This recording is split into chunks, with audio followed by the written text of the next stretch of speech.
8장의 내용이 꽤 많습니다. 오늘 제가 다 할지는 모르겠는데 가능하면 다 해보려고 합니다. 여러분들 잘 보시면 좋겠습니다. 자, 우리가 1648년에 우리 장로교회의 마지막 신조로 우리가 삼고 받았던 웨스트민스터 신앙 고백서를 계속해서 우리가 보고 있는데요. 이제 우리 교회에서 거룩한 일꾼으로 쓰실 분들은, 왜냐하면 우리가 고백할 때 웨스트민스터 신조를 우리가 믿습니다라고 하는 고백을 임직식 때 여러분들이 고백을 받아요. 근데 내가 웨스트민스터 신조 하나도 뭔지 모르면서 그렇게 고백을 하면 안 되겠죠. 하나님 앞에서 또 교회 앞에 하는 고백이기 때문에 우리가 적어도 웨스트민스터 신앙 고백서가 어떤 우리의 신조인지는 알아야 되겠다. 그래서 저희가 이제 시작한 작업이고요. 여러분들이 많이 따라오셨습니다. 뒤에 내용들은 실제로 신앙생활에 적용이 되는 부분들이 굉장히 많기 때문에 이것만 33개의 조항만 정확하게 어느 정도 아웃라인만 그리고 있다면 어떤 삶의 문제에 대해서도 사실은 답변할 수 있어요. 그래서 여러분들이 꽤 수준 높은 믿음의 사람들, 신앙의 사람들이 되지 않을까, 저는 어떤 그런 기대를 갖고 있습니다. 그리고 우리 교회는 지금 웨스트민스터 신앙 고백서만 할 뿐 아니라 주일 오전에 타이델웨이 요리 문답을 통해서 계속적으로 정리하고, 또 우리가 주기도문, 사도신경, 십계명 다 사실은 이제 설교 시간에 다루었던 것들인데요. 조금씩 우리가 이런 부분에서 시작은 어렵지만 좀 공부해 나가면 처음부터 학생들이 공부 잘하는 학생이 되지 않습니다.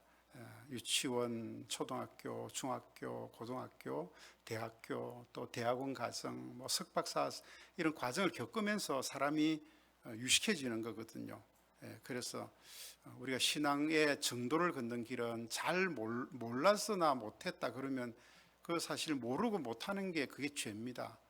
그래서 우리가 그러면 안 되고요. 성경이 뭐라고 이야기하고 있는지 분명하게 이해를 하고, 그 다음에 그 법도를 따라서 한 걸음 한 걸음 나아갈 때에 하나님이 우리 삶에는 보상이라는 걸 주세요. 우리는 자꾸 너무 허황된 의미적인 이런 것만 이야기하는데 그렇지 않습니다. 성경은 분명하게 우리에게 보상 신학을 이야기합니다. 그래서 우리가 하나님의 길의 말씀 따라 가기만 해도 복을 받게 돼 있어요. 그래서 시편 1편은 뭐라 그러죠? 복 있는 사람은 뭐라 그래요?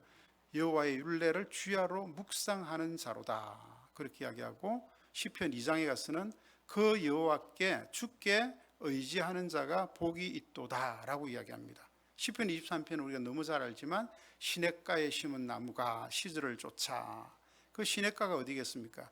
주의 말씀을 주야로 묵상하고 그리스도 예수 안에, 하나님 안에 그 뿌리를 깊이 내리는 자는 열매를 맺고 마르지 아니한다, 이런 어떤 보상이 있단 말이에요. 그래서 예수를 믿으면 적어도 삶의 큰 어떤 다른 물질적이거나 이런지 않더라도 내 삶에 이 세상이 주는 어떤 환경과 다름없는 기쁨과 즐거움이 있어야 돼요. 세상이 주지 못하는, 알지 못하는 기쁨과 즐거움, 든든함 같은 게 우리 안에는 있어야 이게 맞는 거예요. 그러나 신앙의 삶은 끊임없이 죽을 때까지 죄성과 싸우는 싸움이기 때문에 고달프기도 하고, 또 때로는 유혹을 받는 그 유혹을 끊어내야 되기도 하고, 쉽게 내가 뭔가를 뭘 점유할 수 있는데도 그걸 포기해야 되는 그런 싸움도 있기 때문에 고달프긴 하지만 굉장히 마음에 큰 위로와 또 위안과 하나님 주시는 힘과 위로 같은 게 있어요. 그래서 여러분들, 우리가 조금 신앙의 이 삶이 세상 사람들처럼 막 사는 삶이 아니라 우리를 보존하고 보호하고 지키고 또 절제하고, 그런 가운데서도 하나님 주시는 그 넉넉함이 있단 말이에요. 그런 거하고 비교할 수 없는 그 보상이 있어요.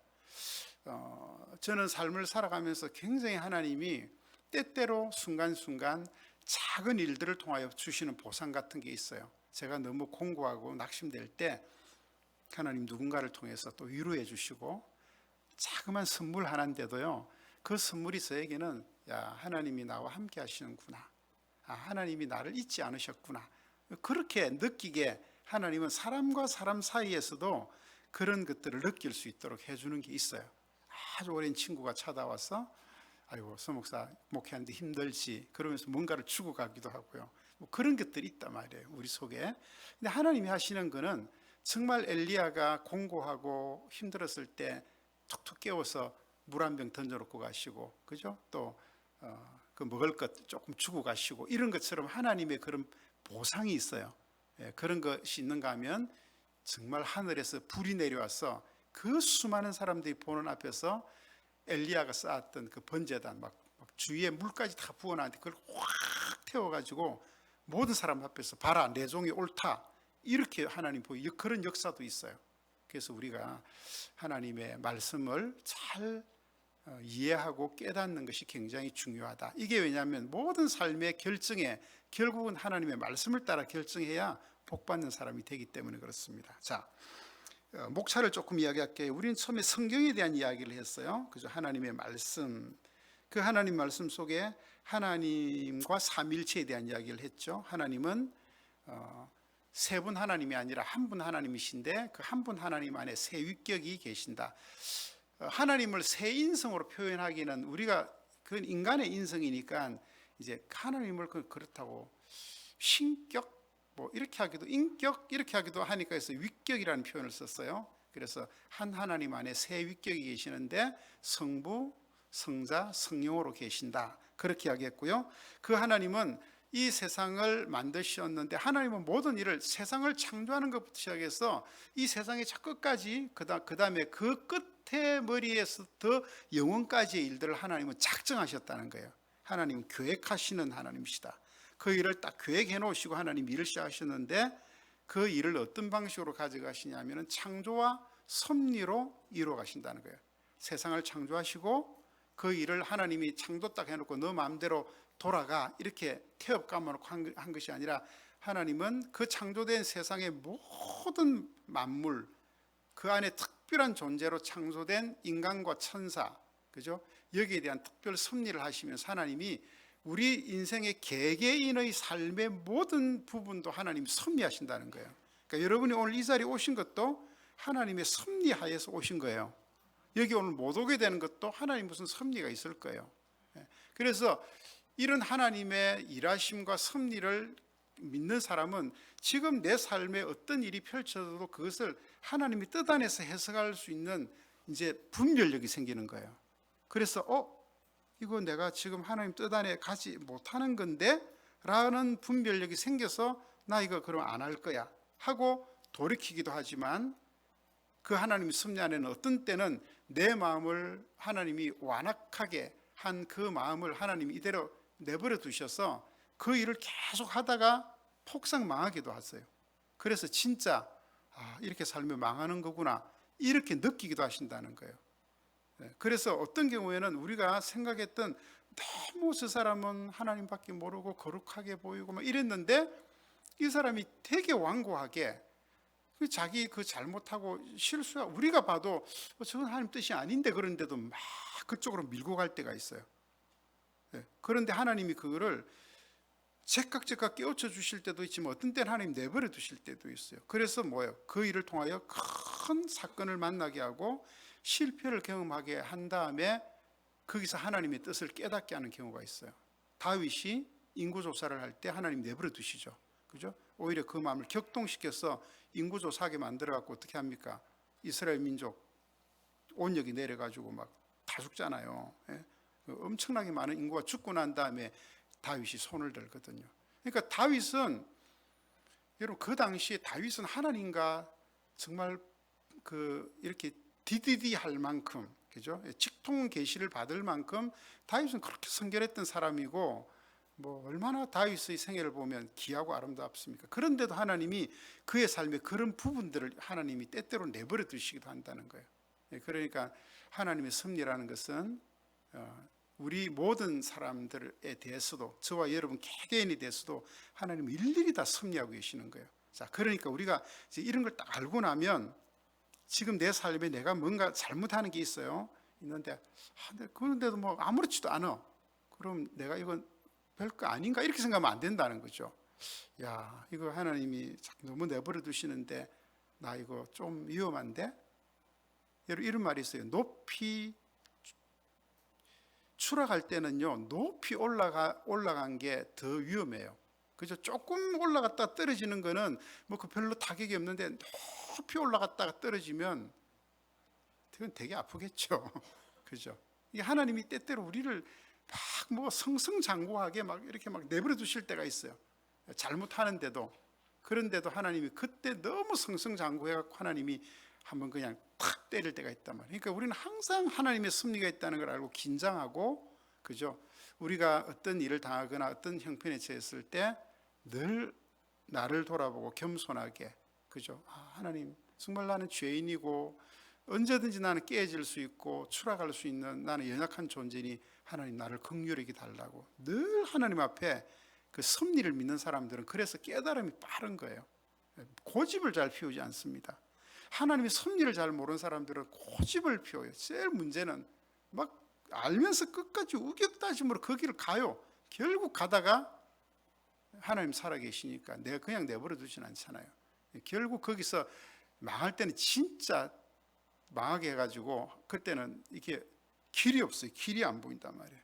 하나님 붙드는 것밖에는 길이 안 보이게 딱 만들어 버립니다. 이런 이제 하나님의 섭리가 이런 속에 있어요. 자, 그리고 우리가 하나님의 섭리를 이런 믿는데, 이제 하나님이 창조하시고 이렇게 섭리하는 세상 속에 다 계획하에 있는데, 그 하나님의 창조된 작품, 섭리하시는 가장 큰 작품인 인간이 타락을 해버리잖아요. 죄를 짓고. 그래서 하나님이 정말 완벽하게 만드시려고 하는 하나님의 그 세상과 작품에 인간이 제일 하나님이 아름다운 창조물로 만들었는데, 인간이 죄를 범함으로 인하여 어떻게 됩니까? 하나님의 창조의 세계에 흠집이 생긴 것처럼, 그죠? 그래서 하나님이 이 일을 어떻게 하세요? 인간의 죄를 묻고 그 인간의 죄에 대하여 하나님께서 형벌을 내리십니다. 그게 뭐죠? 정령 죽으리라 하는 형벌을 내려요. 그래서 모든 인간은 다 죽는 거예요. 어린아이도 죽습니다. 그러면 왜 죽어요? 어린아이가 죽는 건 죄 때문에 죽는 거예요. 아기가 뭐 죄가 있다고, 무슨 죄가 있다 그랬죠? 원죄가 있으니까 죽는 거예요. 그래서 아기도 죽는 겁니다. 배 안에서도 죽기도 하고. 자, 그래서 하나님께서는 이 일을 해결하시기 위해서 하나님의 본래에 만드신 그 창조의 세계의 완성을 위해서 하나님은 인간과의 소통을 하는데, 자, 하나님의 소통의 방법은 언약이라는 방법을 통하여 한다 그랬어요. 이건 이제 우리 지난 시간에 배운 거죠. 그래서 여러분들이 신앙생활하고 믿음생활할 때에 하나님이 말씀을 통하여 우리에게 무엇을 언약하셨나, 약속하셨나를 잘 보셔야 된다 그랬어요. 그래서 말씀을 들으면서 하나님 이런 약속이 있네? 주의를 지키라 그랬구나. 11조를 하는 거네? 이런 것들 있잖아요. 쉽게 이야기하면. 또 형제를 서로 사랑해라 그랬네? 또 이런 거. 용서가 큰 신앙의 덕목이네? 서로 화평하고 화합하고 하나 되는 것이 신앙생활의 큰 덕목이구나. 이런 것들이 있잖아요. 그 다음에 또 내 부모를 공경하라. 그리하면 내가 이 땅에서 잘 되고 사는 날 동안 장수하리라. 하나님 약속이네. 이런 하나님의 약속 언약들을 잘 보라는 거예요. 그 대표적인 언약이 뭐예요? 십계명이죠. 그죠? 하나님 외에 눈 돌리지 말아라, 다른 신 섬기지 말아라, 하나님 욕되게 하지 말아라, 부모 공경해라, 살인하지 말아라, 간음하지 말아라, 내 옷을 해라, 거짓 증거하지 말아라. 이런 이제 약속들이에요. 그러니까 믿음 생활할 때 제일 중요한 것은 이 하나님의 약속대로 내가 길을 가는 거예요. 그 길을 갈 때 때때로 그 약속이 내게 손해가 되는 길이기도 하고, 때때로는 내 것을 내려놓고 포기해야 되는 길도 있어요. 여러분, 내가 어떤 누군가 굉장히 미운데 미운지 골라가면서 사는데 그 사람을 내가 용서하고 사랑한다는 게 쉽지 않잖아요. 그죠? 쉽지 않아요. 그런데 하나님이 그 약속하신 길들이 있어요. 처음 아담은 죄를 짓기 전에 아담에게는 이런 약속들이 필요가 없어요. 왜냐하면 아담은 하나님의 형상대로 정말 아름답게 창조가 됐기 때문에 하나님이 뭘 요구하시는지 아담은 다 이해를 하는 거예요. 그래서 아담은 그런 언약의 약속들이 십계명이 없어도 하나님과 교제하고 늘 만나고 하나님하고 얘기하고 어마어마하게, 아담 인간의 처음 상태는 막 어마어마한 상태였잖아요. 굉장히 높은 창조물의 위치에 있었단 말이에요. 하나님이 짐승들 탁 끌고 오면 이름을 바로바로 지어버릴 정도로 그 정도로 아담은 탁월했단 말이죠. 그런데 그 아담이 죄를 범하는데 무슨 죄에 걸리냐면 이 죄에 걸리는 거예요. 저 선악과 하나님이 딱 하나, 그죠? 언약을 딱 하나 행위 언약을 하셨는데 그건 사실 아담을 뭐 이렇게 벌 주려고 나쁘게 하려고 준 게 아니에요. 사람들은 자꾸 이렇게 묻습니다. 하나님이 하필이면 선악과를 만들어 가지고 이렇게 골치 아프게 했냐 그런데, 자 여러분 보세요. 선악과의 계명은요, 내가 이 정령 이 선악과를 따먹으면 너 이거 하나 내가 하나 약속하자. 모든 이 만드는 이거 너한테 내가 다 선물로 주고 너가 이거 다스리고 지배하고 정복하고 너 다 이렇게 복을 누리고 너 사는데 주인은 나니까 그거 약속 하나만 해라. 선악과 따먹지 말아라. 그랬단 말이에요. 그러면서 뭐라고 그랬어요? 선악과를 따먹으면 정령 죽으리라. 여러분 여기는 하나님이 이게 약속이에요, 명령이에요? 명령처럼 보이는데 명령이 아니라 약속입니다. 따먹으면 죽는데 따먹지 않으면 어떻게 된다는 거예요? 영원토록 산다는 거예요. 만약에 아담과 하와가 그 따먹지 않았다면 그 옆에 심겨져 있는 생명나무 과실도 하나님이 허락했을 거예요. 그죠? 그걸 먹고 그들은 영원히 영생 불사하는 존재가 되었을 건데, 그 약속을 진짜 하나님이 그러니까 너무너무 엄청난 축복의 약속을 한 거예요. 따먹으면 죽지만 따먹지 않고 너희들이 내가 만들어준 하나님의 형상을 따라 그렇게 살면 어마어마하게 영생하는 그런 존재가 될 것이라고 하는 약속이 그 안에 들어있는 거예요. 자, 그런데 인간에게는 하나님이 만드시면서 자유의지라는 것도 주셨잖아요. 그죠? 하나님의 본성을 주셨으니까 내가 뭔가를 선한 것을 선택하며 살 수 있는 은혜를 주셨잖아요. 근데 이것들을 이건 유혹을 받아요. 유혹을 받는데 사단이 너무 그 유혹을 잘 알잖아요. 그래서 뭐라고 유혹합니까? 저거 따먹으면 하나님처럼 돼. 그런 거예요.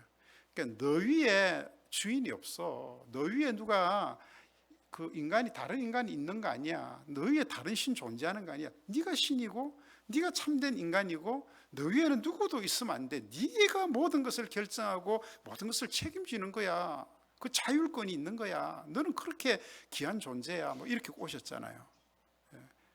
1800년대 프랑스 혁명을 하면서, 그죠? 자유, 박애, 또 사랑, 뭐 그러면서 프랑스 혁명을 일으켜서 루이 16세를 그냥 단두대에서 그냥 칼로 막 왕을 목을 잘라 죽였지만, 그들의 결국 프랑스 혁명의 그 안에 끄트머리 안에 있는 그들의 정신은 인간 위에는 인간 없다. 인간에게는 어떤 주인도 어떤 신도 존재해서는 안 된다. 그게 프랑스 혁명의 기치였어요. 그때부터 인간은 하나님도 무시하고 자기 위에 어떤 존재가 있으면 안 된다는 거예요. 그게 18세기, 19세기, 20세기, 지금 21세기를 살아가는 우리에게도 똑같이 전달이 돼서 우리가 지금 뭐예요? 누가 우리 위에 있는 것을 용납을 못하는 거예요. 심지어는 우리가 세운 지도자들, 또 부모님들, 교사들, 뭐 저 위로는 대통령도 수틀리면 다 우린 다 잘라버리죠. 그죠? 권위라는 게 없어진 거예요. 국민이 왕이다. 뭐 가게도 가보면 손님이 왕이다 그래놨어요. 그죠? 그게 다 그런 정신 속에서 온 거예요. 좋은 것도 있지만 거기는 인간의 본성적으로 아담과 하와가 처음으로 유혹받았던 그 유혹이 거기 있는 거예요. 너도 먹으면 하나님처럼 돼. 하나님처럼 눈이 밝아져. 하나님하고 동등한 존재가 되는 거야. 네 위에는 누구도 있으면 안 돼. 네가 신이야. 인간은 처음부터 자유의지를 가지고 그 유혹을 받고 지금까지 온 거예요. 그래서 여러분들 살면서 내 삶에 하나님이 주의해 주신 권위들에 대해서, 그죠? 우리가 살면서 이렇게 관계를 해도요, 나보다 한 살 더 나이 많은 분들은 되게 존경스러운 분들이에요. 그분들이 한 해 세월 살면서 뭐 그냥 산 게 아니거든요. 그 1년의 세월이라는 거는 얼마나 그 안에 많은 고민과 안타까움과 애안을 갖고 그 삶을 살아온 거거든요. 군대 가면 쫄병들이 딱 들어가면 이제 고참이 그러죠. 너 집 어디야? 이러면 뭐, 서울입니다. 그러면 서울이 다 너 그 집이야. 그러면 또 뭐 그럼 뭐 몇 번째 뭐 이렇게 이야기하면 야 그것까지 이야기하라 그랬어. 뭐 이러면서 하여튼 고참들이 막 하면서 뭐라 그러냐면 나보다 하루 이틀 정도 먼저 들어온 그런 고참도 있어요. 어떻게 이제 이게 교육대가 논산에서 받느냐 본 그 자대에서 받느냐에 따라서 이게 하루 차이가 나는 그런 선후배 사이도 있어요. 근데 그렇게 하루 차이가 나도 확실하게 선배 후배에 이게 있었어요. 옛날에는. 그럼 뭐 그때는 뭐라 했냐면, 야, 하루 뼈채 빨래가 몇 장 마른다 뭐 그러면서 뭐 밥알을 세우면은 뭐 연병장 몇 바퀴 돈다 뭐 이런 얘기로, 하여튼 그래서 군대에는 이런 그 위치나 계급에 따라서 지위, 고하 이런 게 딱 정해져 있어서 명령에 의해서 사는 거예요. 근데 오늘 그런 거 다 무너졌어요. 군대도 이게 이제 당나라 군대가 돼가지고 애들이 말 안 들어요. 고참들 말 안 듣고 위에서 뭐라 그래도 뭐 이렇게 막 소원소리 하면 막 다 써서 이제 막 부대 그냥 온 난리가 나게 하고, 지금 우리가 이런 세상에 사는 권위자가 없어졌어요. 그래서 하나님께서는 이런 약속들을 통하여서 하나님의 언약을 통해서 우리가 바르게 해야 될 부분들이 무언가를 이야기를 잘 해주고 있어요. 그래서 그 위에 하나님의 법을 따라서 너희가 이렇게, 너희는 피조물이니까, 하나님과 우리 피조물 사이는 이게 간극이 이게 뭐 이렇게 할 수 있는 간극이 아니에요. 죄를 지은 우리 피조물 인간은 뭐 하나님 앞에 뭘 놓아서 뭐 물어볼 수도 없어요. 사실은 하나님 앞에. 그런데 하나님이 일방적으로 우리에게 약속을 하면서 자기 자신을 낮추신 거예요.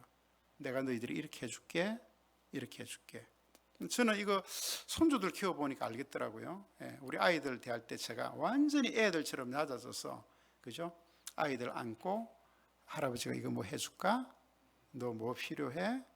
너 잘하면 할아버지가 사줄게. 너 이거 필요해? 이거 좋아? 막 맞추는 거예요. 제가 애들한테 그럴 이유가 뭐 있어요? 근데 뭐 왜 그래요? 내 새끼고 내 손주니까, 사랑스러우니까. 하나님이 우리에게 약속을 하신다는 그런 의미입니다. 그러니까 여러분들이 보세요. 할아버지가 손주에게 또는 자식에게 그런 약속을 할 때는 그건 반드시 내가 해주겠다는 거거든요. 하나님이 우리에게 해주시겠다는 약속은요, 그건 하나님이 완전히 그렇게 해주겠다는 약속이에요. 그래서 여러분들, 그래서 율례와 법도를 따라 사는 게 복이라고요. 그래서 그 옛날 유대랍비들은 그런 것을 공부하는 것 자체도 복이다. 벌써 그걸 공부하는 사람은 이미 복받은 사람이다. 그래서 여러분들 교회에서 성경 공부하고 이렇게 말씀을 들을 기회가 있으면 부지런히 열심히 쫓아나와서 들으셔야 돼요. 이상한 유튜브 들으시면 안 돼요. 유튜브는 거의 90% 이상이 완전히 엉터리예요. 여러분 잘못 듣다가는 큰일 납니다. 처음에는 맞는 것 같은데 이상한 데로 빠져가요. 지금 세상이 그렇게 만들어져 있어요. 그래서 진짜 진리를 공부하고 이거 하는 사람들은요, 유튜브 별로 안 봅니다. 자기 공부 열심히 하지. 저도 이제 하도 사람들이 너무 유튜브 열풍 빠져 있으니까 제가 이렇게 그래서 계속 좀 이렇게 보는데 너무 이 안에 거짓 정보가 너무 많고요. 야, 이거 잘못 갔다가는 큰일 나겠구나. 이런 게 너무 많아요, 이 안에. 그래서 저는 권유 안 합니다. 여러분들 가능하면 안 보시는 게 좋습니다. 그리고 진짜 보고 싶으면 말씀 보고요, 기도하고 하나님 성령의 조명하심을 받고 이런 게 훨씬 더 나아요. 자, 그 다음에 이제 오늘, 자, 그래서 이 언약을 주셨는데 약속을 하시는데 우리가 못 지키잖아요. 10계명 주는데 못 지키는 거예요. 우리 존재가. 왜? 우리는 하나님의 은혜로 인하여서 구원받고 하나님의 형상이 회복되었지만 우리 안에는 죄성 때문에 이걸 지켜갈 수가 없는 거예요. 사랑해라 그랬는데 저 원수만 보면 사랑해. 집에서까지는 오늘 내가 교회 가서 그 원수 보면 내가 사랑해야지 했는데 딱 보는 순간 그냥 고개가 나도 모르게 고개가 싹 돌아가는 거예요. 또 저쪽에서 오면 싹 피해서 이쪽으로 내가 가게 되는 거예요. 이게 안 되는 거예요. 그래서 하나님께서 우리로 하여금 하나님의 그 언약의 약속을 잘 지켜 행할 수 있도록 우리 하나님과 우리 사이에 누구를 세우냐면 중보자 예수 그리스도를 우리 속에 세웠다는 거예요. 오늘 이제 내용이 그 내용입니다. 여기 보통 이 웨스트민스터 고백서는요, 한 1항에서 4항 정도, 3항 정도 이렇게 되어 있는데 8항 정도 된 건 되게 중요한 내용이다. 그러면 신앙 고백서에서 그리스도, 우리 너무 예수 그리스도에 잘 아는데 왜 이렇게 오래 이렇게 많이 했냐면은 그 당시 그 고대 시대에 1세기부터 4세기 한 5세기까지 이르러서 그 다음에 중세 시대에도 마찬가지로 딴 거는 문제가 안 됐어요. 뭐 성경에 대해서 하나님에 대해서 이런 문제가 있는데 항상 신론에 와서 그리스도론 기독론에 대해서는 문제가 너무너무 이단이 많은 거예요. 그래서 어디를 가나 기독론에 대한 거는 제일 많아요. 제일 어디를 책도 보면 기독론이 제일 많고요. 또 무슨 신학서도 보면 기독론에 대한 그게 제일 많아요. 왜? 논쟁이 그 당시 제일 심했기 때문에. 그래서 여러분 사도신경에도 보면 어떻게 뭐렇게 돼 있죠? 사도신경에 전능하사 천지를 만드신 하나님 아버지를 내가 믿사오며, 하나님에 대한 성부에 대한 너무 짧아요. 전능하사 천지를 만드신 하나님 아버지를 내가 믿사오며, I'm credo, 나는 믿는다. 그 다음에 그리스도에 대한 내용 보세요. 뭐라 그래놨죠? 내가 믿사오며, 예? 한번 같이. 그 외아들 우리 주 예수 그리스도를 믿사오니 그랬죠? 여기서 끝나야 되는데 이거는 성령으로 잉태하사 동정녀 마리아에게 나시고, 또 본디오 빌라도에게 고난을 받으시고 십자가에 못 박혀 죽으시고 장사한 지 3일 만에 죽은 자 가운데서 부활하시고 살아나시고 하늘에 오르시고 전능하신 하나님 우편에 앉아 계시고 저리로서 산자와 죽은 자를 심판하러 오시리라. 이게 성자 기독론에 대한 우리 신앙 고백의 내용이 이렇게 길어요. 왜 이렇게 기냐? 그만큼 기독론에 대한 논쟁이 많았다는 거예요. 그래서 신앙 고백을 할 때 기독론에 대한 걸 너무 많이 실어 놓은 거예요. 성령론은 이것밖에 없어요. 성령을 믿사오며, 그것밖에 끝. 자, 그래서 오늘 이 8장이 중요하다. 여러분들이 요거는 집에 딱 가져가셔서, 제가 노란 박스 친 거는 고백서의 그 내용이고요. 그 밑에 제가 파란 글씨로 한 것은 조금 해설을 정리를 해 놓은 거예요. 그러니까 요거를 다 보셔야 돼요, 사실은. 자, 제가 이제 빨리빨리 한번 가볼게요. 자, 1항. 자, 우리 일단 이거는 우리가 고백해서 읽는 거로 되어 있으니까요. 한번 다 같이 읽어봅시다. 크게 시작. 하나님께서는 그의 영원하신 목적 안에서 그의 독생자이신 주 예수를 하나님과 사람 사이에 중보자로 세우기를 기뻐하셨다. 그러므로 예수님은 선지자와 제사장과 왕과 교회의 머리와 구주가 되시고 만물의 후사와 세상의 심판자가 되셨다. 하나님은 영원전부터 한 백성을 주어 그의 씨가 되게 하셨고 때가 이름에 그 백성은 그로 말미암아 속량되고 부르심을 받아 의롭게 되고 성화되고 영화롭게 되었다. 자, 제가 빨리 설명할게요. 하나님께서는 타락한 우리 인간에게 하나님의 그 뜻과 회복을 위해서 약속을 주시는데, 그 약속을 우리 인간이 지킬 힘이 없으니까 중보자를 중간에 두셨다 그랬어요. 그 중보자라고 하는 말은 하나님과 우리 사이에 모든 것을 화목하게 하시고 관계를 회복시키시고, 특별히 우리 인간은 죄인이니까 죄의 문제를 이 중보자를 통하여 해결해 주셔서 하나님과 우리 사이를 회복시켜 주는 자가 중보자입니다. 하나님은 영원하신 목적 안에서 그 독생자이신 주 예수를 하나님과 사람 사이의 중보자로 세우기를 하나님 기뻐하셨다는 거예요. 그러니까 이건 이미 하나님의 그 계획 속에 예정되어 있는 거예요. 그러므로 예수님은 시간 속에서 일하십니다. 선지자와 제사장과 왕과 교회의 머리와 구주가 되시고, 구약 시대에는 선지자와 제사장과 왕의 역할로, 신약 시대에는 교회의 머리와 구주가 되심으로 앞으로 만물의 후사와 세상의 심판자가 되게 하셨다. 그러니까 하나님이 중보자를 세우셔서 과거부터 미래까지 모든 시간 속에서 예수 그리스도를 중보자 역할을 하게 하셨다는 거예요. 때때로는 선지자로, 때때로는 제사장으로, 때때로는 왕으로, 때때로는 교회의 머리와 구주로, 만물의 후사로, 세상의 심판자로, 그렇게 하나님이 중보자를 세우셨다는 거예요. 그러니까 우리 예수님이 하시는 일이 엄청 많죠. 그리고 하나님은 영원전부터 한 백성을 그에게 주어, 이 말은 무슨 말이냐면 하나님께서 그리스도 중보되신 그리스도께 영원전부터 하나님이 예정하신 한 백성, 즉 오늘날로 말하자면 신자를, 예수 믿어서 구원받을 자를, 하나님이 택하신 자들을 그의 백성으로 주어서 그의 씨가 되게 하셨다. 그러니까 이건 예정론입니다. 우리가 영원 전부터 하나님의 계획 속에 그리스도의 백성으로 우리가 예정되어서 그에게 주어주셨다는 거예요. 때가 이름에 그 백성은, 자, 구약의 백성은 자기 때에, 신약의 백성은 또 자기 때에, 오늘날의 우리 신자는 오늘날의 때에, 그 백성은 그로 말미암아, 여기 그는 예수님입니다. 중보되신 예수로 말미암아 속량되고, 이 구속되고라는 말을 써뒀습니다. 뭔가 값을 치루어서 구원하는 거예요. 자, 그래서 네 가지로 부르심을 받고 1.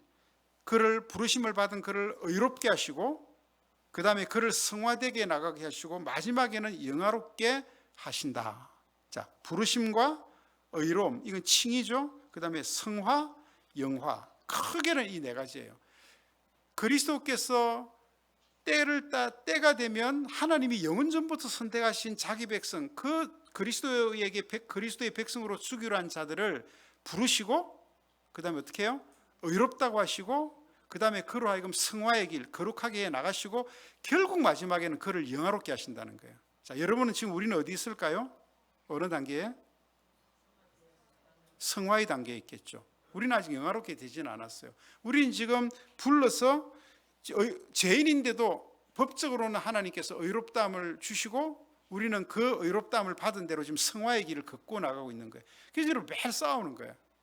하나님의 법과 이 세상 법 사이에서 매일 갈등하고 싸우고, 교회 가야 되나 말아야 되나, 11조를 드려야 되냐 말아야 되냐, 내가 저 인간을 사랑해야 되냐, 용서해야 되냐, 뭐 때려야 되냐, 뭐 이걸 계속 우리는 싸우는 거예요. 이 성화의 과정은. 이걸 언제까지 한다고요? 목숨이 떨어지기 전까지 이걸 한다, 이 싸움을. 왜냐하면 죄가 끈질기게, 이 죄가 우리 속에서 뭐예요? 이 죄 유혹이 우리를 끝까지 마지막까지 괴롭히는 성화의 싸움을 싸워나가요. 그래서 성도의 죽음이 왜 복되냐면, 성도의 죽음은 끈질긴 이 죄의 유혹과 싸움에서 이제는 드디어 뭐예요? 노임을 받는 거예요. 그래서 성도의 죽음이 복된 거예요. 이제는 이걸로 우리가 더 이상 문제 삼지 않아도 뭐예요? 사망이 이김에 삼킨 바가 되어버린다는 거예요. 왜? 부활의 주님 때문에. 우리는 죄도 아담으로부터 증가받았지만 부활과 그리스도의 승리도 증가를 받았기 때문에 그 싸움을 계속 싸워나가는 거예요. 그래서 바울도 오라 나는 공고한 사람이로다. 이 사망의 몸에서 누가 나를 건져내랴. 나는 자꾸 하나님의 법을 따르고 싶은데 내 속에 있는 이 죄악의 법이 나를 자꾸 이렇게 끌어내리는, 너무 괴롭고 힘드는구나. 그러면서 뭐라 그럽니까? 내가 은혜를 구할 곳은 하나님 맡기고 예수 그리스도 맡기고 그분의 사랑과 그분의 능력과 은혜가 내게 있으니 내가 무엇을 두려워하리요? 세상의 칼이나 근심이나 공고나 뭐 사망이나 내가 두려워하리요? 내가 그리스도의 은혜를 내가 바라보겠다. 이제 은혜의 사도죠. 저와 여러분이 지금 이 길을 그리스도 안에서 걷고 있는 거예요. 근데 하나님이 우리를 위하여 중보자를 그리스도를 세워줬기 때문에 우리는 그 그리스도의 의를 증가받았고, 우리는 그리스도 안에서 승리할 겁니다. 좀 비틀거리기도 할 것이고, 때때로는 조금 실패의 길을 걷기도 하고, 어떤 때는 하나님이 깨달으라고 우리에게 약간 회개하지 못하는 기회도 줄 수도 있어요. 이상하게 막 내가 막 고집을 피울 때는 이건 하나님이 지금 나를 징치하시는 거예요. 여러분들 너무 이렇게 보면 고집스러운 분이 보이잖아요. 그죠? 저거 아닌데, 저분은 저거 갖고 왜 저렇게 고집을 피우지? 저렇게 망하는데. 그런데 그걸 해야 되겠대요. 그리고 뭐 간섭하지 마라. 뭐 나는 내 책임진다. 내가 그래서 세상 사람들 그래서 자기 책임진다고 죽는 거예요. 근데 죽으면 끝나지 뭐. 그래서 죄입니다. 자살이 달리저가 아니라. 하나님의 인생, 하나님이 주인이신데 자기가 죽어서 자기 죄값을 자기가 죽어서 자기가 끝내겠대요. 이게 가룟 유다였고요. 그게 자살한 사람들이에요. 그래서 죄인 거예요. 내가 죽는다고 끝납니까? 그 죄값이 계속 나와 관계된 사람들에게도 흘러가고, 그 남아있는 사람들은 얼마나 슬픔과 아픔 가운데 견디지 못하는 그 고통 속에 살겠어요. 그 자녀들은. 절대로 내 죽는다고 다 끝나는 게 아니에요.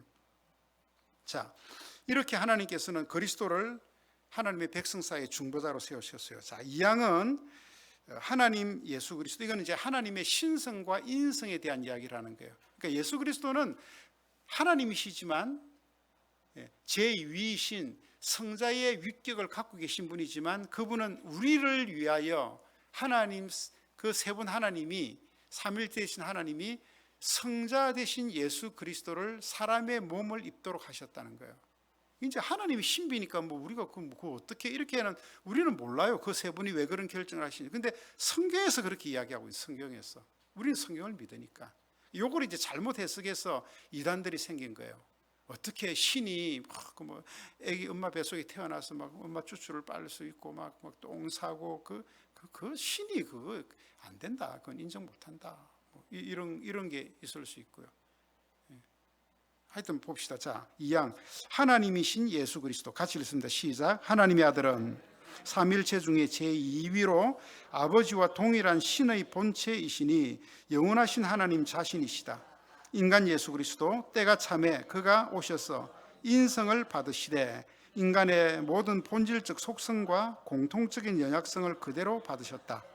그러나 성령의 능력으로 말미암아 죄성은 없이 동정녀 마리아에게 그녀의 체질과 잉태되셨다. 그리스도의 신성과 인성, 그 결과 완전하고도 구별된 신성과 인성이 나뉠 수 없이 한 인격으로 결합되셨다. 그 결합으로 말하면 각기 성품의 변동도 아니고 합성도 아니고 혼동도 아니다.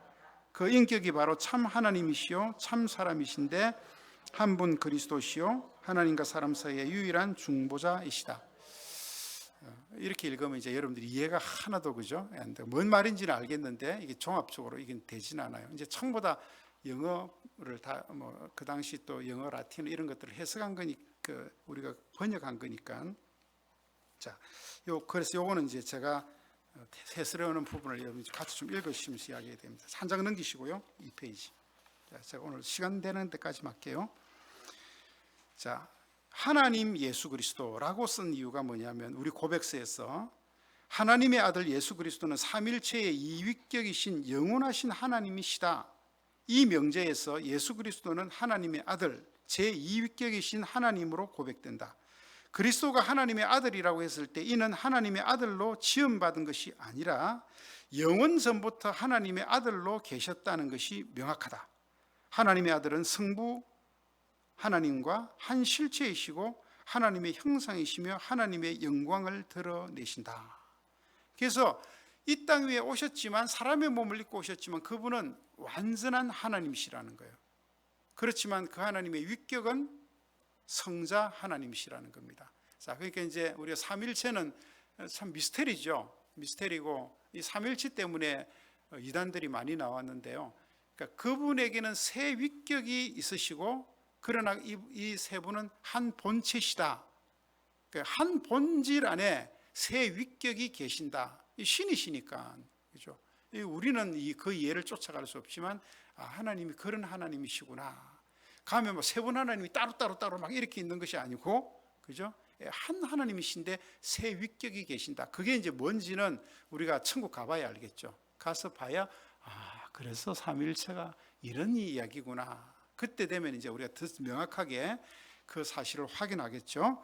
자, 그러면 이 땅에 내려오신 예수님은 사람의 몸을 입고 오시기를 그 세 분 하나님이 다 공동적으로 그 삼위일체 하나님이 작정하셔서 예수 유일하신 성자 하나님이 인간의 몸을 입고 완전한 인성을 입고 내려오시기로 작정이 되셔서 오신 거예요.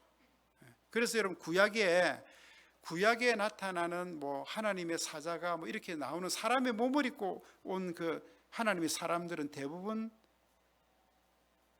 성자 예수님을 지칭합니다. 그건 칼빈도 그렇게 해석을 했고요. 우리 위대한 개혁자들이 다 그렇게 해석을 했어요. 그분이 바로 성자 예수님이시다. 그러니까 풀무불 속에 한 분이 하늘에 뭐 그런 있잖아요, 그죠? 아브라함에게 나타나셨던 그 하나님, 다 이제 성자 하나님을 이야기하는 거예요. 그렇지만 우리가 그 하나님을 성부 하나님이 아니라 성자 하나님이신데 하나님이라고 묘사하잖아요, 그죠? 그런 부분들. 그 다음에 삼손이 태어날 때 나타났던 하나님의 사자, 그럼도 다 성자 하나님으로 그렇게 이제 우리 개혁자들은 해석을 합니다. 자, 인간 예수 그리스도 가식을 보겠습니다. 시작. 성자 하나님이 인간이 되신 것은 성부의 뜻을 따라 때를 따라 이루어진 것이다. 성부의 뜻이라고 했을 때 아들의 뜻은 없는가? 그건 그렇지 않다. 아버지와 아들의 뜻이 하나이시기 때문이다. 그 다음부터 제가 읽을게요. 성자가 하나님의 약속과 선지자들의 예언대로 인간이 되셨다. 사람의 성질만 취한 모습으로 오신 것이 아니라 참 사람이 되시기 위하여 사람의 영혼까지도 취하셨다는 거예요.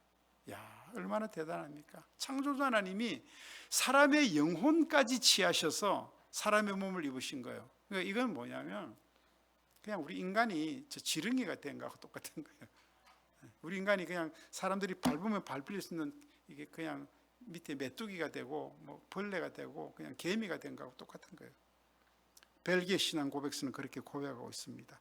그래서 그리스도의 인성은 일시적이지 않고 그 작정하신 그때부터 앞으로도 성자 하나님은 인성을 그대로 갖고 계신 거예요. 우리가 천국 가면 인성을 갖고 계신 그리스도를 만나게 되는 거예요. 그래서 우리를 너무 잘 아세요. 너무. 왜? 우리가 똑같은 인성을 가지시고 모든 걸 사셨잖아요. 그죠? 태어나시고 자라시고 배고프시고 아프시고 춥고 외로우시기도 하시고 다 너무 우리를 잘 아시는 분이에요. 이게 이제 하나님의 사랑이죠. 자, 인간의 성질에는 삶입니다. 인간의 본질적 속성과 연약성이 포함되어 있습니다. 성자는 하나님의 아들이시지만 동시에 인간이셨기에 이 사시면서 인간이 느끼고 경험할 모든 본질적 속성과 연약함을 다 가지고 계셨다는 거예요. 그래서 성경에 이런 거 보면 인성을 가지신 예수님 모습 너무 잘 나타나죠. 저는 어디서 많이 봤냐면 예수님께서 하루 종일 병자들 고치시고 가르치시고 이렇게 하고 제자들에게 좀 저쪽 건너편으로 가자 배 타고 가면서 주님이 그 가는 짧은 시간에 인성을 갖고 너무너무 피곤하시니까 어떻게 하셨어요? 배 고무를 베시고 성경에 코를 골았다는 말은 없는데 아마 드르렁 코를 고시면서 얼마나 깊은 잠이 드셨는지 막 풍랑이 일어가지고 막 배가 막 이러는데 제자들이 막 어찌할 줄을 몰라서 막 이러는데 예수님 배 고무를 주무셨다니까요. 이렇게 막 안 깨시는 거예요. 너무나 피곤하니까. 제자들이 어떻게 했어요? 선생님, 우리가 죽게 되었나이다. 그때 예수님이 일어나셨다는 거예요. 얼마나 피곤하셨으면. 그 인성을 그대로 갖고 계시니까. 자, 그렇지만 인간 예수 그리스도는 죄는 없으시다. 신성에 비해 인성은 너무너무 연약하셨지만 이것 자체가 죄는 아니다. 인간이 되셨지만 그리스도가 죄가 없는 이유는 성령의 능력으로 처녀인 마리아의 몸에서 잉태되어 마리아의 실체 피와 살을 입으셨기 때문이다. 자, 벨기에 신앙 고백은 제세례파의 이단성을 지적하면서 제세례파는 그리스도가 마리아의 몸을 취하지 않았다고 보는 이 제세례파, 이 사람들은 막 너무너무 막 성경을 원색적으로만 이런 분들이 있어요. 자, 그리스도의 신성과 인성. 자, 여기서 이제 이단이 엄청 많이 나왔는데요. 이건 여러분들이 좀 한번 읽어보시면 좋을 것 같아요. 그래서 우리 이제 BC 4세기에 교부들 중에서 이레니우스라고 하는 그 교부가 이거 잘못 이야기해갖고 이제 칼케톤 회의에서 이제 결정은 났습니다만 그런 사람들이 많이 이단 정죄를 받았어요. 자, 그런데 캐톨릭하고 우리는요 삼위일체에 대해서는 똑같아요. 참 신기한, 우리가 지금 기독교가 캐톨릭을 왜 이단이라고 이야기하지 않느냐면 삼위일체에 대한 견해가 똑같기 때문에 이단이라고 하지 않는 거예요. 삼위일체를 믿는 곳을 이단이라 그러면 안 돼요. 그런 신학적 부재로 조금 뭘 잘못할 수는 있어요. 우리 지금 교단도 이제 그런 우리 교회를 하나 우리 교단에서 이렇게 받았다는 것 때문에 지금 너무 큰 문제가 돼가지고 막 지금 싸우고 있는데 이제 결론은 알 겁니다. 나는데 삼위일체를 부정하지 않는 곳을 이단이라고 하면 안 된다는 거죠. 그래서 우리는 캐톨릭을 거짓 교회 이렇게 표현을 하지만 이단이라고 이야기하지 않습니다. 그리고 우리는 캐톨릭에서 세례받은 거 다 인정해요. 왜? 삼위일체 하나님 이름으로 세례를 준 거기 때문에. 그래서 영세받은 사람을 우리 교회에서 따로 세례받게 하지 않습니다. 자, 제가 4번 보세요. 가톨릭 교리 견해 및 비평. 가톨릭 교회는 창세기 3장 15절에 무슨 원시복음이죠. 예. 그 마귀는 여자의 후손의 발을 발꿈치를 물고 여자의 후손은 마귀를 짓밟을 것이다 라고 하는 그 예고된 여인을 새로운 하와인 그리스도의 어머니 마리아로 생각한다. 마리아는 원죄로 전혀 물들지 않았고 지상에서의 생애 동안도 하나님의 은혜로 어떤 죄도 범하지 않았다고 가르친다. 이게 이제 가톨릭 교회 교리서 411번에 나와 있어요. 예. 그래서 이 사람들은 나중에 또 시간이 지나면서 뭐라 그러면 그런 마리아는 죽음을 보지 않고 성천했다.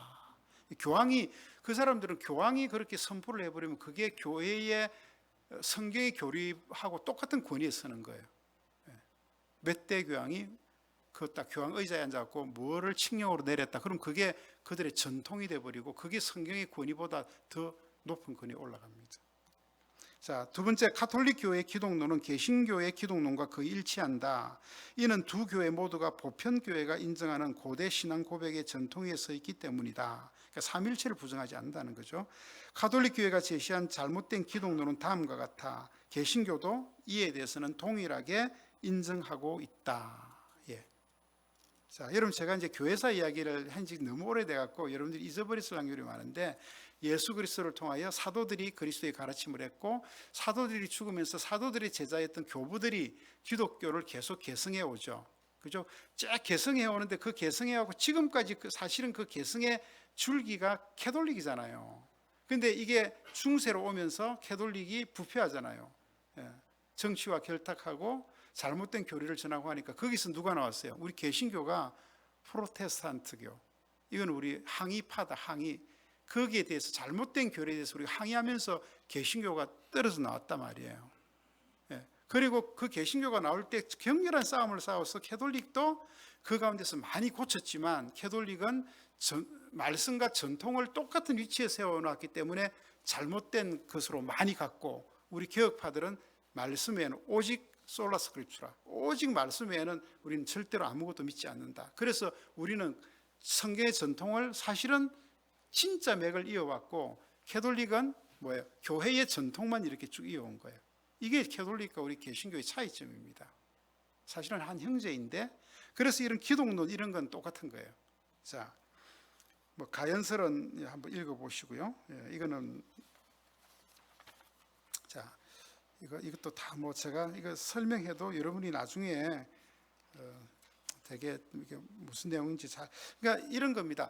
어쨌든 신론만 너무 강조해도 안 되고 또 너무 인간론만 하고 그 뭐 그리스도의 신성 이런 거는 그거는 아니다. 그거는 그리스도가 너무 그런 정결하고 그런 삶을 살다 보니까 그분에게 이런 거룩함이나 이런 게 입혀졌다고 생각하는 것이지 그런 건 아니다. 이렇게 했던 모든 것들은 다 이단 정죄. 자, 그러면 이제 뭐만 우리 교회사에서 정설로 또 진짜 교리를 내려왔냐면 그리스도는 삼위일체 하나님의 이위격이시고 그분에게는 분명한 하나님의 본체의 신성이 있으시고 그분은 우리 인간을 구속하기 위하셨기 때문에 완전한 인간의 인성도 취하셨다. 예. 그리고 이건 짬뽕 뭐 혼합이 아니라 그 그리스도 안에는 인성과 그러니까 이위격인 성자 예수님 안에는 신성과 인격이 조화되어 계신다. 확실하게 그분 안에는 그것이 두 개가 다 있다. 그래서 우리가 나중에 하나님 나라에 갔을 때도 이위격인 성자 하나님에게는 그 인성과 신성이 그대로 계신다는 거예요. 영원토록. 그건 우리 인간을 사랑하시는 하나님의 그 사랑의 표현으로 우리를 끝까지 하나님 보존하시기 위해서. 자, 이제 그런 내용들입니다. 자, 넘어가고요. 30분 다 됐네요.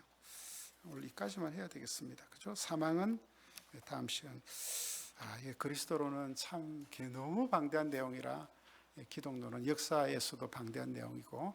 자, 그래서 여러분 오늘 대충 뭐 일양만 사실 들으면 어느 정도 이런 예수 그리스도가 누구이시구나. 우리를 위해서 어떻게 이분이 이렇게 오셔서 참 우리 인간을 사랑하시고 인간을 구속하시려고 하나님이 그렇게 자기를 낮추셨구나.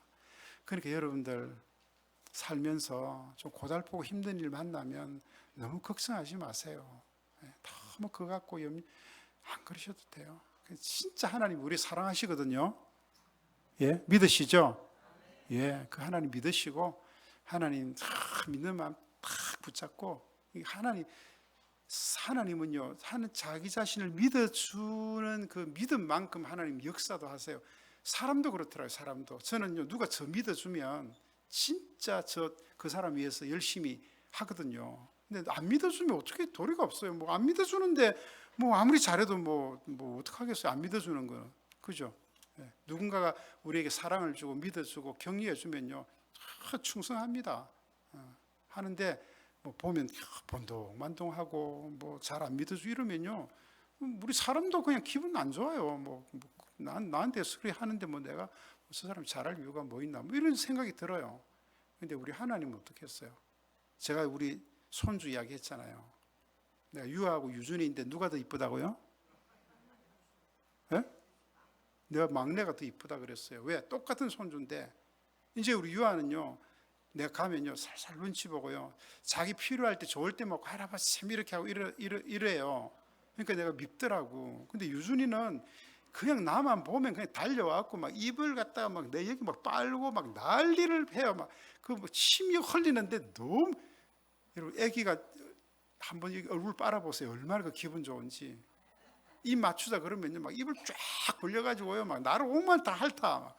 근데 너무너무 기분이 좋아. 애 침 여기 묻으면 이게 훈장이에요, 훈장. 예? 자랑스러운 자랑.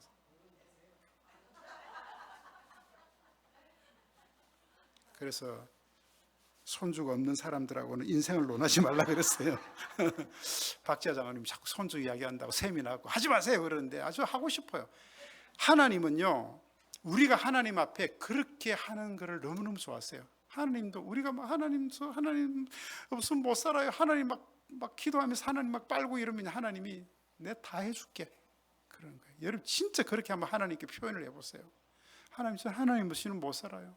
저 하나님밖에 없습니다. 하나님 도와주세요. 그럼 하나님이 막 오냐? 근데 우리가 하나님께 안 그러잖아요. 막 내 계산 다 해놓고 내 방법 다 강구해놓고 내 방법대로 막 가고 뭐 이러면서 하나님 뭐 도와주시면 좋고 안 도와줘도 어쩔 수 없고, 그러니까 안 도와주는 거예요. 제가 우리 유준이 보면서 저는 진짜 하나님이 저에게 그런 지혜를 주셨어요. 삶의 조그만 일 속에 내가 요 간증 하나만 하고 제가 마칠게요. 뭐 어차피 시간 거의 다 됐으니까. 제가 어저께 우리 유현동 강사님이랑 둘이 수영장, 우리 아이들 풀장에 물을 받았어요. 물을 받는데 청소를 해놓고 물을 싹 받는데 한 3분의 한 반쯤 받았는데 갑자기 퍽 하더니 막 물이 그냥 막 쏟아지는 거예요. 나와서 보니까 저쪽에 받쳐놓은 기둥이 하나, 이렇게 바가 하나, 물이 이제 압력이 세니까 그게 부러져 가지고 밑으로 다 흘렀어요. 그래서 또 하면서 물을 거의 다 퍼내려니까 너무 아깝고, 그래서 이제 그 물을 막 우리 집 사람이랑 퍼가지고 막 꽃에 막 화단에 물을 막 주고, 물이 요만큼 곱혀 있어요. 제가 거기 가만히 보고 있는데 그 자리 보니까 거기에 이렇게 바에 테이프를 감아놨더라고. 테이프를. 그래서 제가 그때 깨달음이 뭐가냐면, 우리가 아무리 완벽한 준비를 했다 할지라도 그날 준비는 완벽했어요. 뭐 보니까 우리 남준도에서 도와서 잘 해놨더라고요. 물만 받으면 돼요. 그런데 결국은 우리는 괜찮을 거라 생각하고 물을 받았는데 뭔가 그 느슨한 한 부분, 그 연약한 부분을 통해 터져버렸잖아요. 그래서 제가 깨달은 게, 저는 그런 깨달음을 하나님 잘 주세요. 하나님이 우리 삶에 사랑을 하시고 우리를 하시지만 우리는 완벽하게 그런 것을 뭔가 다 됐다고 생각하지만 항상 마지막 끄트머리에 리스크가 날 부분이 뭔가, 다 됐다고 자만하지 말고 이제 다 물만 받으면 돼 이렇게 하지 말고, 정말 다 됐지만 리스크가 날 부분이 뭔가를 항상 우리는 살펴야 되는구나. 그건 일을 하더라도 사업을 하더라도 뭐 계약을 하더라도 항상 거기에 뭔가 마지막에 최종적으로 하나님 리스크가 날 부분이 뭔지 그거를 항상 대비해야 된다는 거예요. 왜? 마귀는 우리가 하나님 앞에 서가는 것을 너무너무 싫어하세요. 항상 유혹하고 항상 우리를 괴롭히고 그러는 거예요. 그래서 우리가 저는 그런 거 보면서 저는 정말 살면서 하나하나 그런 게 저는 이 영적인 거로 이어져서 너무너무 감사했어요. 이번 우리 노회가 이제 총회와 아주 깊은 이런 그 줄다리기 이제 싸움을 해야 되는데 뭐 총회가 할 말이 하나도 없어요. 총회가 잘못한 게 너무 많기 때문에. 그래서 오늘 우리 대책회의를 다 하고 목사님들 헤어진데 제가 그랬어요. 목사님 저기 우리 풀장 좀 보라고. 우리가 완벽하게 뭔가 하나님 함께 이렇게 해도 정말 저렇게 어떤 리스크가 날 부분이 있다고. 저는 그렇게 거기서 이야기했지만 제가 오늘 여러분에게 하는 얘기는 여러분 사단은 중보자 되신 우리 그리스도께서 우리를 이렇게 보호하시는데도 사단은 항상 그 틈새를 노린다고요. 그래서 우리가 믿음의 길을 이렇게 좀 탄탄하게 잘 이런 것들이 누수가 나거나 생기지 않도록 항상 조심하고 우리 연약한 부분을 항상 돌아보고 그래서 하나님 앞에 온전히 믿음의 길을 서갈 수 있도록 이런 애씀과 노력이 좀 필요해요. 그러니까 뭐 나는 이만하면 됐어, 뭐 괜찮아, 뭐 아이고 내 요즘 잘하고 있는데 뭐 아니 나 열심히 하는데 뭐 어떨까 이렇게 하지 마시고 정말 하나님 앞에서 겸손하게 낮아져서 하나님 은혜를 바라보면서 그러기 위해서 여러분 기도도 하셔야 되고요. 하나님 말씀에 대한 정확한 이해도 있어야 되고요. 이렇게 수요밤에 와서 함께 예배드리면서 좀 교회를 사랑하는 마음도 키워야 되고요. 열심히 일하면서도 우리 다 뭐 하나님 일을 지금 열심히 하고 있는데 뭐가 잘못됐다고 누가 그래 그러지 마시고 그렇게 하는데도 불평하고 원망할 사람들이 있을 수 있다는 거 생각하시고 그들을 어떻게 또 안아가며 함께 해야 될 건가도 생각하고 그래서 내가 하나님의 은혜의 자리에서 떨어지지 않도록 좋은 일 하면서 떨어지는 사람 많습니다. 열심히 하면서 믿음이 이렇게 낙후되는 사람이 많아요. 왜 바보같이 그런 거 왜 그런 짓으로 해요? 그러니까 항상 생각하면서 그렇게 믿음의 길을 좀 가십시다. 이 수요밤이 말씀을 나눈 시간들이 여러분과 저에게 그런 귀한 은혜가 되면 좋겠습니다. 제가 기도하고 주기도문으로 피할게요. 하나님 아버지, 우리의 중보자 되신 예수 그리스도 생각만 해도 너무 큰 사랑이고 너무 큰 은혜를 입었습니다. 그러나 우리 방심하지 않도록 도와주시고 이 은혜 속에 날마다 강건한 길을 걸어갈 수 있도록 늘 겸손하여 하나님의 말씀에 철저히 매달려 주의 은혜를 구하며 주의 긍휼을 구하며 주의 지혜를 구하며 나아가는 우리 모든 성도들이 될 수 있도록 은혜 베풀어 주시옵소서. 감사드리며 예수님 이름으로 기도합나이다. 아멘. 하늘에 계신 우리 아버지, 이름이 거룩히 여김을 받으시오며 나라 임하옵시며 뜻이 하늘에서 이룬 것 같이 땅에서도 이루어지이다. 오늘날 우리에게 일용할 양식을 주옵소서.